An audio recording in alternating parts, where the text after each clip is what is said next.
We had Gordon McKernan coming through. We got Chris Blair coming through, voice of the Tigers, who's going to be here at 8:30 this morning. And we heard from Wilson Alexander, who broke the news yesterday that Maason Smith was not going to be eligible for Florida State. It's a perfect day to talk to our guy. It's always a good day to talk to G as he comes through our new studio, one of our first guests here. It's great to see you, first and foremost. Good morning. Oh, great to be here. Thanks for having me, Jordy. Absolutely. A lot to get to. Yeah. Obviously, we always want to talk about NIL and some of the things going on there, but one of your NIL players, athletes, representatives, and Maason Smith got the news yesterday that he was going to be missing game one. And I guess from your NIL perspective, your legal perspective, what are we looking at? Yeah.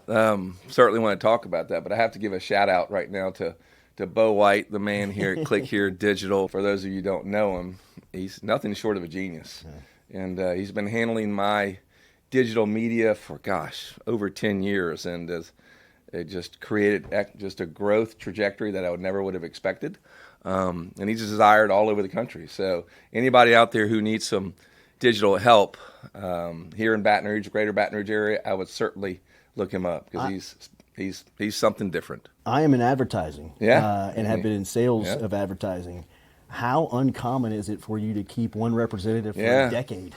Right? No, I had a little midlife crisis. I was stupid for about 12 months one time and had all these people chirping in my ear because we had grown a lot. Hey, you need to come try this and go try this guy in California and go try this guy there. And I wandered in the desert, literally, just like in the Bible. Just didn't know direction, didn't know what I was doing for about 12, 18 months. Wow. Watched my my leads, everything just fall, and then went begging back, hand in hat to Bo, and Bo was kind enough to say, "Yep, you were not smart, young man, but come on back home." I did it, and I've never looked back. And he's done a great job. And he's all over the country. People don't realize the talent. We normally wouldn't have intellectual talent like that here in Baton Rouge, but he's been doing it a long time, and he's a good friend, and I'm fortunate that he is a partner. I've been working for him and with him for 6 weeks, and it's the best university I've been to. I'm telling you, it's great. It's incredible. But to your Maason comment, so I was in meetings all day yesterday, and I got a text from what you call him? Scott? No, the reporter. Wilson. Yeah, Wilson. I'm sorry. Yeah. And I was like, I'm in a meeting right now. He said, tell me what's the deal with Maason. I'm like, which Maason? And I was like, so I couldn't answer it, but I saw the article. It took me several hours, and it was like basically, Maason suspended for some sort of dealings, and I was like, well, it doesn't mention me, but it doesn't not mention me. Right. And so I'm like, hey, call him Wilson right away. Wilson, this has nothing to do with me, man. I don't want people out there thinking that I've done something to create this infraction because it was before he was here. It was a freshman. It was a signing. It was something with the older players as well. And that's what I thought, but I was trying to get to you. I just wanted to make sure. I said, please put that out there. So it's an unfortunate incident. There's a lot of conspiracy theorists out there. Well, if this was Alabama, certainly it wouldn't be happening on the first game of the year against another top-ranked opponent. And it doesn't seem like the NCAA likes to treat LSU the same as it does maybe some of those other darlings, right? So it doesn't seem fair that a player of that talent for this game, that they would finally exercise that now. You wear many hats and very talented, but from a legal perspective, obviously that's your background. Yeah. How do you view the NCAA and the way that people think that they're like a legal entity. They're really not, right? So they don't have legal authority over you, right?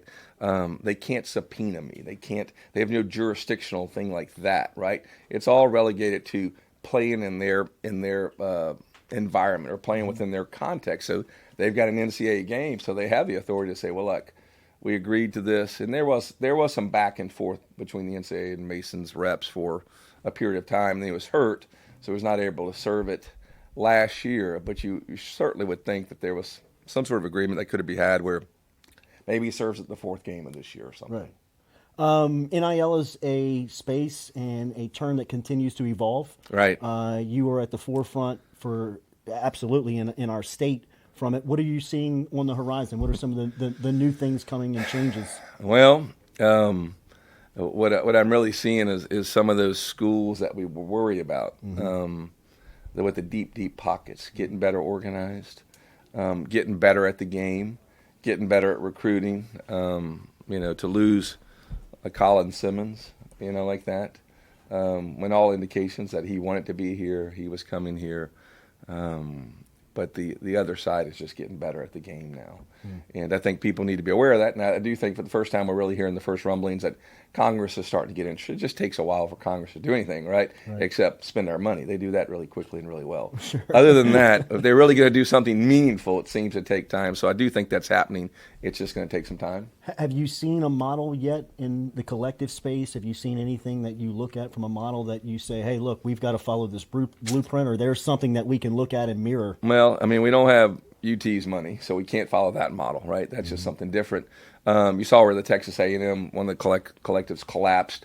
The IRS is getting much more harsh in the treatment of these collectives and what's deductible and what's not. They're going to do these charitable events, and you get to write your dollars for that, and you show up once a year or something. That's deemed a deductible expense. They're going after that hard, so those are collapsing. If you're going to do it, it's going to have to be some sort of true marketing expense for your business or something like that to get the deductibility. Kind of like what I think Bayou Traditions here is on the right track. I think they stand the best chance of withstanding the scrutiny of IRS and NCAA. I think it's closer to what it was intended to be. What are your expectations for Kim Mulkey in year 3? Oh man, oh well, she's different, right? We all know that if you've spent any time with her, I hate to put pressure on her, but she puts pressure on herself, and she doesn't mind that. I think she invites it, right? Oh, she does, yeah. Well, the number 1 recruiting class, arguably the best coach ever. I know Gino up there at Connecticut's done his deal, but she's just different. You've got to think anything short of a Final Four type thing would be a disappointment. Now, you get some injuries or something like that, you can't control that. And if you think about last year, she was fortunate. No injuries, no major scandals, no major suspensions, anything like that. This team is supremely talented. Talked to Angel just the other day. Was asked her about Haley. How do you like Haley? We hadn't really a chance. We were on the team together, but we really hadn't bonded. But from everything I know, I love her, and she seems really cool. And I think it's going to be a fun scene. Haley's a big personality. Yeah. I mean, big personality. Yeah, she is. And I think her and Angel be great. Right. I know that you are very much aligned and represented and recognized with LSU and NIL, but you've done so much work outside of LSU in that space. What is it like kind of playing outside of this market within NIL? How has that gone for you? People often ask me how you choose players, and I tell them this. I look for something that's interesting. Was it an interesting story, adversity in their life? Are they interesting on the field or on the court, right? It's not always interesting doesn't mean necessarily great, but you like that. If they're making the plays and they're getting the headlines, that's interesting. But it might just be a way they play. It might be something they do. It might be the kid who's diving on the ground every single time, and you want that type of scrappy attitude, or it might be a life adversity that they overcame. But anything like that, that's what I'm looking for. And so all of my offices around the state, they're on guard, and they're watching the headlines and the trendings to see, is there anything happening that's bubbling up? If there is, then we go after it and we sign it. But I don't have a quota that I want this many from this school. I'm waiting for that feel-good story that I can align myself with. How has this space helped you? Content. I mean, you have become one of the dominant content creators, well within legal, but really kind of in the market. I mean, you're grubbing with G segments and all of this that you're putting out. How has that helped you, or what have you seen the benefit? Yeah, I think there's a deeper sation of the brand. Yeah. Right? You pretty much everybody knows the brand to some degree, right? 1,000 billboards and all that stuff across state.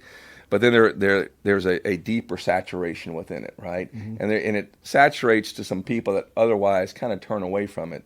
And now they're going, wow, he's supporting my hometown university. He's trying to give back. He's trying to do some things. People recognize, I think, intuitively, that every dollar I spend in NIL is probably not as good. If I give every dollar I'm spending in NIL to Bo, right, to drive me more leads and calls and all that, that'd be money better spent, right? But it's not all about everything in return on the dollar. It's also about helping your local university, giving kids a better platform to be known and to people to see them. So I think it's done that, a deeper saturation, more people kind of going, okay, he's not such a bad guy. The guy who does all the crazy stuff, he's giving back. The Barbie billboard is my favorite right now. It's awesome. Yeah, it's funny. So you're from Baton Rouge. Yep. Scott Woodward's from Baton Rouge. Yeah. Every time you hear him talk, he talks alignment. How have you seen this place align? Because it seems like you are very much aligned with the success of the athletic program right now. Yeah, well, first of all, as I mentioned about Bo early on, Scott's different, right? Mm-hmm. I mean, arguably the best athletic director in the country. I mean, just see his handprints on the program everywhere. Most people just think of the coaches that Mm-hmm. he's hired, but Scott came up legislatively, right? He came up working for political folks, so he understands where dollars are, right? And that's so important.